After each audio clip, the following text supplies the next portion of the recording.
هذه إذاعة إرنا. المستمعات الكريمات والمستمعين الأكارم متابعي إذاعة أرينا حيثما كنتم وحيثما يصلكم بثنا، أهلا ومرحبا بكم في مستهل البرنامج العربي لهذا اليوم الجمعة 8 من مايو. كما عودناكم مستمعي ومستمعاتي الأفاضل، نستهل برنامجنا معكم بنشرة للأخبار، ثم نقدم لكم موجهات منظمة الصحة العالمية في مقاومة وباء فيروس كورونا المستجد، ثم نقدم لكم حلقة جديدة من برنامجكم الأسبوعي تعليق على الحدث. وفي الجزء الأول من حلقة اليوم نتناول الرسالة التي تقدمت بها منظمات وجمعيات حقوق إنسان من أجل تمديد فترة عمل المقررة الخاصة لحقوق الإنسان في إريتريا. وفي الجزء الثاني نقدم لكم تقريرا حول سياسات الصين في مكافحة وباء فيروس كورونا المستجد. قبل ذلك مستمعي ومستمعاتي الأفاضل، يقدم لكم نشرة للأخبار فيما يلي أبرز عناوينها. منظمات حقوق إنسان دولية تطالب بتمديد فترة عمل مقررة حقوق الإنسان في إريتريا. مسؤول ألماني يحذر بأن وباء كورونا قد يستمر حتى نهاية العام الجاري. والسودان يرسل تعزيزات من قواته المسلحة إلى ولاية جنوب دارفور. وزارة الصحة اليابانية تجيز استخدام دواء ريميديسفير لعلاج فيروس كورونا المستجد. المستمعين والمستمعات الأفاضل، كانت هذه عناوين النشرة، وإليكم تفاصيلها من إذاعة أرينا. هذه إذاعة إرنا. طلبت 24 منظمة وجمعية حقوق إنسان عالمية مجلس حقوق الإنسان في جنيف بتمديد عمل المقررة الخاصة لحقوق الإنسان في إريتريا، وذلك في رسالة موقعة للمجلس كشف عنها في 5 من الشهر الجاري.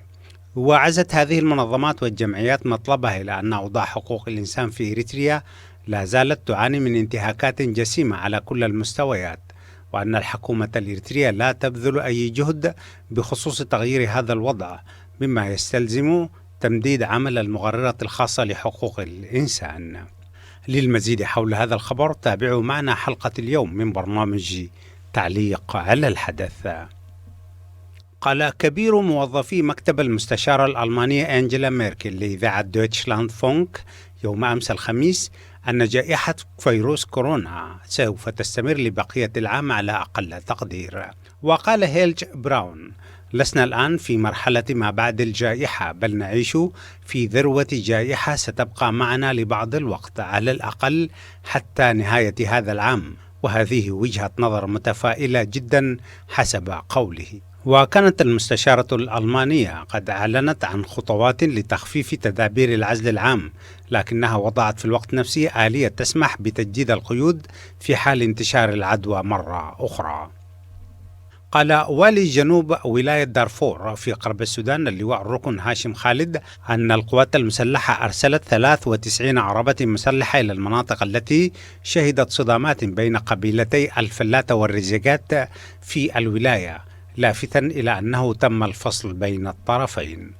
ونقلت القوات المسلحة عبر حسابها الرسمي على موقع التواصل الاجتماعي فيسبوك عن والي جنوب دارفور قوله أن الأحداث التي وقعت بين قبيلتي الفلاتة والرزيقات أسقطت 20 قتيلا وعددا من الجرحى. وأوضح أن الأحداث بدأت بقيام خارجين عن القانون بسرقة ماشية، ثم وقعت صدامات قبلية بين الطرفين في عدة مناطق، واصفا الوضع السائد في المنطقة بأنه صعب. أكدت وسائل إعلام يابانية بأن وزارة الصحة هناك أجازت يوم أمس الخميس استخدام دواء ريميديسفير لعلاج أعراض وباء فيروس كورونا المستجد، وبهذا أصبح العقار أول دواء يستخدم في اليابان لمعالجة المرض. وكانت شركة جالعاد ساينس الأمريكية قد تقدمت بطلب موافقة لاستخدام الدواء في اليابان قبل 3 أيام. وكانت إدارة الأغذية والدواء الأمريكية قد وافقت على استخدام العقار في معالجة مرضى فيروس كورونا في الولايات المتحدة. وتعتبر اليابان أول دول العالم نجاحا في مكافحة الفيروس، وباستخدام هذا الدواء قد تسبق أيضا في مجالات المعالجة كما سبقت في مجالات المكافحة. استمعتم فيما مضى مستمعي ومستمعاتي الأفاضل إلى نشرة للأخبار قدمناها لكم من إذاعة إيرينا، وهذا تذكير بأبرز عناوينها.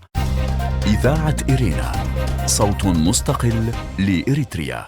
منظمات حقوقية دولية تطالب بتمديد فترة عمل مقررة حقوق الإنسان لإريتريا. مسؤول ألماني يحذر بأن وباء كورونا قد يستمر حتى نهاية العام الحالي. القوات المسلحة السودانية ترسل تعزيزات إلى ولاية جنوب دارفور. وأخيرا وزارة الصحة اليابانية تجيز استخدام دواء ريميديسفير لعلاج وباء فيروس كورونا المستجد. وأخيرا وزارة الصحة اليابانية تجيز استخدام دواء ريميديسفير لعلاج فيروس كورونا المستجد. كانت مستمعي ومستمعاتي الأفاضل تلكم نشرة الأخبار قدمناها لكم من إذاعة إيرينا. هذه إذاعة إيرينا. وتوصي منظمة الصحة العالمية بالتالي: أولا، غسل اليدين جيدا بالصابون، لأن الصابون قادر على القضاء على الفيروسات. تغطية الفم والأنف عند العطس أو السعال، وغسل اليدين بعدها لمنع انتشار الفيروس.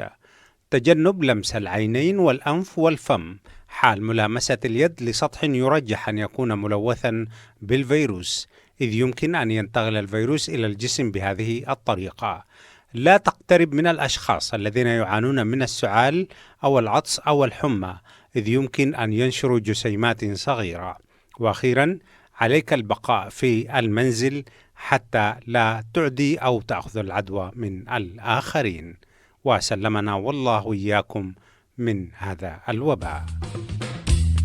هذه إذاعة إيرينا. المستمعون والمستمعات الأفاضل، أهلا وسهلا بكم في حلقة جديدة من برنامجكم الأسبوعي تعليق على الحدث. ونخصص الجزء الأول من حلقة اليوم لتناول الرسالة التي تقدمت بها منظمات حقوقية للمطالبة بتمديد عمل المقررة الخاصة لحقوق الإنسان في إريتريا. أما في الجزء الثاني نقدم لكم تقريرا حول سياسات الحكومة الصينية في التعاطي مع الأبعاد الاقتصادية مع أزمة وباء فيروس كورونا المستجد، فابقوا معنا. إذاعة إيرينا، صوت مستقل لإريتريا. كما ذكرنا في صدر نشرتنا الإخبارية لهذا اليوم، فقد قامت عدة منظمات وجمعيات حقوقية بتقديم رسالة إلى مجلس حقوق الإنسان في جنيف مطالبة فيها بتجديد مهام المقررة الخاصة لحقوق الإنسان في إريتريا. وبنت هذه المنظمات والجمعيات مطلبها على حقائق أن وضع حقوق الإنسان في إريتريا لم يشهد أي تغيير نحو الأفضل منذ تقديم تقرير مفوضية التحقيق في انتهاكات حقوق الإنسان في إريتريا في صيف عام 2016، وأن إريتريا شهدت منذ تلك الفترة انتهاكات للحريات الأساسية مثل حرية العقيدة وحرية التعبير والحريات السياسية وحرية الحركة، مما أدى إلى استمرار الهجرة كظاهرة تدلل على أن تدهور حقوق الإنسان في البلاد لا زال مستمرا. هذه إذاعة إيرينا. وكما هو معروف، فإن منصب المقرر الخاص لحقوق الإنسان منصب استحدثه مجلس حقوق الإنسان في جنيف، وذلك بتخصيص موظف أممي لمتابعة تطورات حقوق الإنسان في إريتريا ورفع تقارير دولية إلى المجلس حتى يتسنى للأعضاء البت في موضوع حقوق الإنسان عبر القرارات، وذلك ضمن مداولات المجلس حول حقوق الإنسان في العالم. وشغلت المنصب في الفترة الأولى السيدة شيلا بيكي تاروث، وقدمت عدة تقارير حول أوضاع حقوق الإنسان في إريتريا، وعندما انتهت مدة عملها تم تعيين بديل لها. وكانت شيلا كيتاروث قد أصبحت عضوا ثالثا في مفوضية التحقيقات في انتهاكات حقوق الإنسان في إريتريا، والتي قدمت تقريرا للمجلس أكدت فيه حدوث جرائم في إريتريا ترقى إلى جرائم ضد الإنسانية، وطالبت بتقديم المسؤولين عنها إلى المحاكمة الجنائية الدولية بعد إجازة مجلس الأمن الدولي للتقرير. ولكن اتفاقية السلام بين إريتريا وإثيوبيا والتي تم التوقيع عليها في صيف عام 2018 جددت الآمال الدولية والمحلية بأن تقوم حكومة الرئيس إسياس أفورقي باحترام حقوق الإنسان في البلاد، وذلك كخطوة نحو إطلاق سراح المعتقلين السياسيين في البلاد وتحديد مدى الخدمة الإجبارية وإطلاق حريات الصحافة والتجمعات وحرية الحركة والعقيدة الدينية. ولكن أيا من ذلك لم يتحقق، مما ضعف المطالب بتمديد عمل مقررة حقوق الإنسان في إريتريا. الجدير بالذكر بأن إريتريا لم تسمح للمقررة السابقة لحقوق الإنسان من دخول البلاد، وكذلك للمقررة الحالية. إذاعة إرينا، صوت مستقل لإريتريا. لازلتم مستمعي ومستمعات الأفاضل تتابعون الجزء الأول من حلقة اليوم من برنامج تعليق على الحدث، والتي نخصصها لتناول الرسالة التي كتبتها منظمات حقوقية دولية للمطالبة بتمديد فترة عمل مقررة حقوق الإنسان إلى إريتريا. وأخيرا نقدم لكم قائمة بأسماء المنظمات والجمعيات الحقوقية التي طالبت بتمديد فترة عمل المقررة، وهي المركز الأفريقي للديمقراطية وحقوق الإنسان، African Defenders، المنظمة الأفريقية للدفاع عن حقوق الإنسان عبر أفريقيا، منظمة العفو الدولية، معهد القاهرة لدراسات حقوق الإنسان، مركز الحريات المدنية في أوكرانيا، منظمة سيفيكوس، جمعية المدافعين عن الحقوق المدنية، جمعية حماية الصحفيين في نيويورك، منظمة التضامن المسيحي العالمية، مشروع القرن الأفريقي وشرق أفريقيا للدفاع عن حقوق الإنسان، الجمعية القانونية الإريترية ELS، الحركة الإريترية للديمقراطية وحقوق الإنسان، جنيف من أجل حقوق الإنسان، المركز العالمي للحماية، Human Rights Watch، الخدمات الدولية لحقوق الإنسان، شبكة المدافعين عن حقوق الإنسان في أفريقيا الوسطى، One Day Sium، شبكة المدافعين عن حقوق الإنسان في جنوب أفريقيا، منظمة روبرت كندي لحقوق الإنسان، شبكة المدافعين عن حقوق الإنسان في غرب أفريقيا، وأخيرا المنظمة الدولية لمكافحة التعذيب. هذه إذاعة إرينا. استمعتم مستمعاتي الكريمات ومستمعي الأكارم في الجزء الأول من حلقة اليوم من برنامج تعليق على الحدث إلى تقرير خبري حول المنظمات التي طالبت مجلس حقوق الإنسان بتمديد عمل مقررة حقوق الإنسان إلى إريتريا. أما في الجزء الثاني فنقدم لكم تقريرا حول الأداء الاقتصادي للحكومة الصينية فيما يتعلق بوباء كورونا المستجد. يكشف التقرير التالي والذي نقدمه لكم في الجزء الثاني من حلقة اليوم من برنامج تعليق على الحدث أن الصين كانت مستعدة لأزمة كورونا من الناحية الاقتصادية حسب ما أشارت بذلك صحيفة الاندبندنت البريطانية، والتقرير مقدم لكم عن خدمة الشرق الأوسط نقلا عن الصحيفة البريطانية. ويقول التقرير: تعاني الصين مثل العديد من الدول في العالم من أزمة اقتصادية نتيجة الإغلاق المتعلق بتفشي فيروس كورونا المستجد، ولكن كانت الصين تستعد لهذه الأزمة منذ أكثر من عقد من الزمان وفقا لتقرير لصحيفة الاندبندنت البريطانية. ولقد قيم كبار مخططي السياسات في الصين منذ فترة طويلة التداعيات الجيوسياسية للأزمة الاقتصادية الكبرى التالية، تلك التي ستؤدي إلى توقف عقودهم من النمو الضخم وتعكس أوراق رسمية ترتبط بالسياسة، وعي بكين بأن هذا الحدث لن يكون بمثابة اختبار نقدي للحكم المحلي للحزب الشيوعي الصيني فحسب، بل يمكن أن يعدل توازن القوى بين الصين والدول الغربية. إذاعة إرينا، صوت مستقل لإريتريا. وكتب كبير المهندسين الاقتصاديين الصينيين ليو هي الذي ارتقى منذ ذلك الحين إلى منصب نائب رئيس الوزراء في دراسة عن الركود الاقتصادي في عام 2013 القول: بعد أزمة كبيرة فإن ما يعاد توزيعه ليس مجرد ثروة داخل بلد ما، بل القوة النسبية لجميع الدول. وسجلت الصين انخفاضا بنسبة 6.8% في الناتج الاقتصادي للربع الأول من عام 2020، وهو أول انكماش يسجل منذ وفاة مؤسس الحزب ماو تي ستونغ في عام 1976.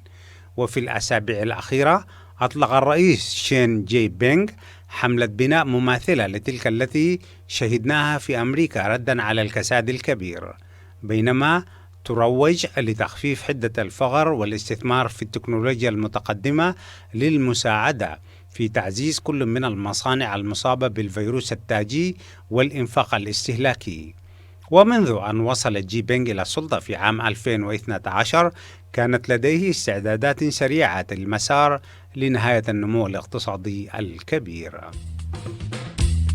هذه إذاعة إرنا.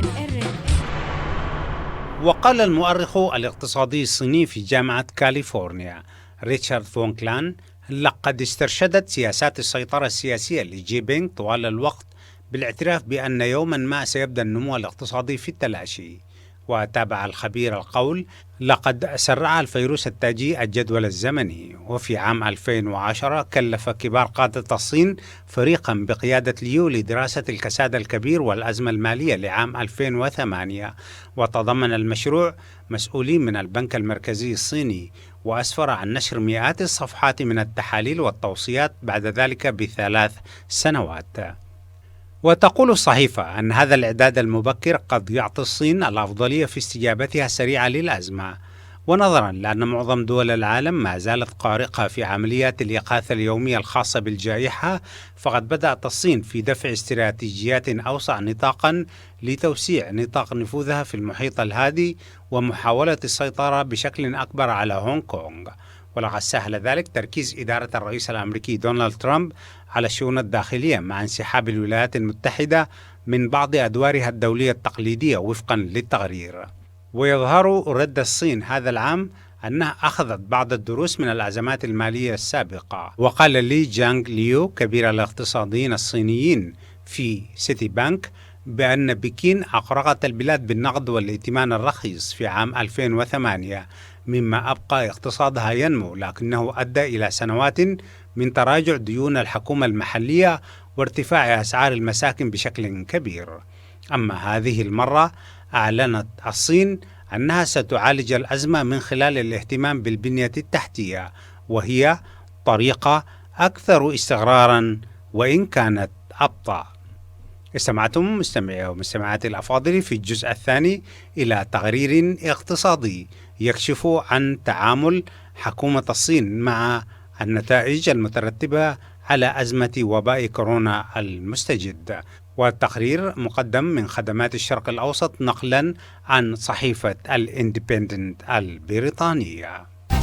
إذاعة إرينا، صوت مستقل لإريتريا. المستمعين والمستمعات الأكارم، بهذا القدر من برنامجكم تعليق على الحدث نكون وإياكم قد وصلنا إلى نهاية فقرات برنامجنا. وقبل الختام أقدم لكم موجزا لأهم ما ورد في صدر نشرتنا الإخبارية. منظمات حقوقية دولية تطالب بتمديد فترة عمل مقررة حقوق الإنسان لإريتريا.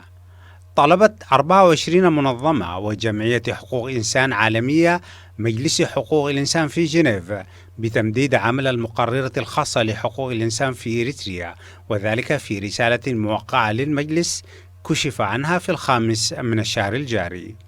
وعزت هذه المنظمات والجمعيات مطلبها إلى أن أوضاع حقوق الإنسان في إريتريا لا زالت تعاني من انتهاكات جسيمة على كل المستويات، وأن الحكومة الإريترية لا تبذل أي جهد بخصوص تغيير هذا الوضع، مما يستلزم تمديد عمل المقررة الخاصة لحقوق الإنسان. مسؤول ألماني يحذر بأن وباء كورونا قد يستمر حتى نهاية العام الحالي. قال كبير موظفي مكتب المستشارة الألمانية أنجيلا ميركل لإذاعة دويتشلاند فونك يوم الخميس أمس الخميس أن جائحة فيروس كورونا ستستمر لبقية العام على أقل تقدير. وأضاف السيد هيلج براون: لسنا الآن في مرحلة ما بعد الجائحة، بل نعيش في ذروة جائحة ستبقى معنا لبعض الوقت، على الأقل حتى نهاية هذا العام، وهذه وجهة نظر متفائلة جدا كما قال المسؤول. السودان يرسل تعزيزات مسلحة إلى ولاية جنوب دارفور. قال والي جنوب دارفور اللواء ركن هاشم خالد أن القوات المسلحة السودانية أرسلت 93 عربة مسلحة إلى المناطق التي شهدت صدامات بين قبيلتي الفلاتة والرزيقات في الولاية، لافتا إلى أنها فصلت بين الطرفين.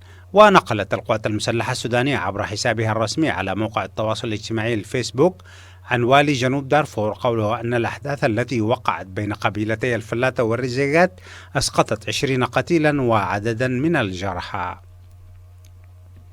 وزارة الصحة اليابانية تجيز استخدام دواء ريميديسفير لعلاج أعراض فيروس كورونا المستجد. أكدت وسائل إعلام يابانية بأن وزارة الصحة أجازت يوم أمس الخميس استخدام دواء ريميديسفير لعلاج أعراض وباء فيروس كورونا المستجد، وبهذا أصبح العقار أول دواء يستخدم في اليابان لمعالجة المرض. وكانت شركة جيلعاد ساينس الأمريكية قد تقدمت بطلب موافقة لاستخدام الدواء في اليابان قبل 3 أيام، وكانت إدارة الأغذية والدواء الأمريكية قد وافقت على استخدام العقار في معالجة مرضى وباء فيروس كورونا في الولايات المتحدة الأمريكية. كان هذا مستمعاتي ومستمعي الأكارم موجزا لأهم ما ورد في صدر نشرتنا الإخبارية لهذا اليوم. وقبل الختام نقدم لكم إعادة لموجهات منظمة الصحة العالمية لكيفية مقاومة فيروس كورونا المستجد. هذه إذاعة إرنا. وتوصي منظمة الصحة العالمية بالتالي: أولا، غسل اليدين جيدا بالصابون، لأن الصابون قادر على القضاء على الفيروسات. تغطية الفم والأنف عند العطس أو السعال، وغسل اليدين بعدها لمنع انتشار الفيروس. تجنب لمس العينين والأنف والفم حال ملامسة اليد لسطح يرجح أن يكون ملوثا بالفيروس، إذ يمكن أن ينتقل الفيروس إلى الجسم بهذه الطريقة. لا تقترب من الأشخاص الذين يعانون من السعال أو العطس أو الحمى، إذ يمكن أن ينشروا جسيمات صغيرة. وأخيرا، عليك البقاء في المنزل حتى لا تعدي أو تأخذ العدوى من الآخرين. وسلمنا والله وإياكم من هذا الوباء. إذاعة إرينا، صوت مستقل لإريتريا. المستمعات الكريمات والمستمعين الأكارم، بهذا نكون وإياكم قد وصلنا إلى نهاية فقرات برنامجنا لهذا اليوم. وقبل الختام أذكركم دوما بأنكم يمكنكم الكتابة إلينا والتواصل معنا على البريد الإلكتروني arabicirena@gmail.com. وحتى الملتقى بكم مجددا في حلقة من برنامج تعليق على الحدث والبرامج الأخرى لإذاعة إيرنا. لكم من محدثكم فتحي عثمان، ومن زملائي في الإذاعة أطيب التحايا، ودمتم في رعاية الله وحفظه وأمانه. هذه إذاعة إرنا.